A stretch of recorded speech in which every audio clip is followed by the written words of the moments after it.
हाय नमस्कार मैत्रिणींनो, कशा आहात? थंडी सुरू झालेली आहे आणि थंडीमध्ये डिंक मेथीचे लाडू म्हणजे होतात.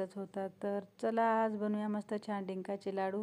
सर्वात आधी मी एक छान मोठी कढई घेतली, 1.5 किलो खारका घेतल्या, त्यामधल्या बिया काढून छान सुकून खारका तुपामध्ये भाजून घेतल्या.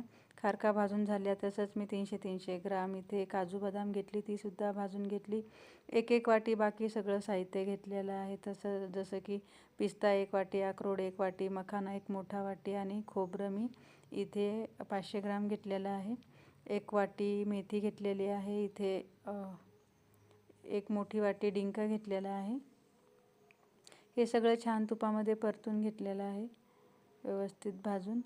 1 वाटी रवा घेतलेला आहे. 1 छोटी वाटी काळे तीळ, 1 छोटी वाटी पांढरे तीळ, खसखस, काळ्या मनुका आणि गावाकडची जी बिब्याची गोडंबी असते ती मी कच्ची टाकलेली आहे. याच्यामध्ये तुम्ही बघू शकता, सुरुवातीला मी सगळं साहित्य दाखवलेलं आहे.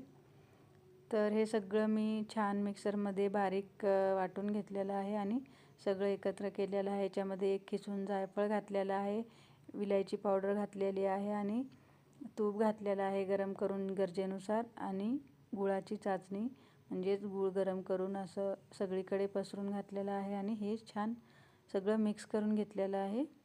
तर बघू शकता तुम्ही, हे मस्त मिश्रण एकदम खमंग झालेलं आहे आणि मी आता याचे लाडू बनवून घेणार आहे. तर नक्कीच थंडीमध्ये बनवा आणि खा. तर व्हिडिओ कसा वाटला नक्कीच कमेंटमध्ये सांगा. आवडला तर लाईक करा, चॅनलला सबस्क्राईब करा आणि लाडू कसे झाले ते नक्कीच सांगा. भेटूया पुढच्या व्हिडिओमध्ये. Bye bye.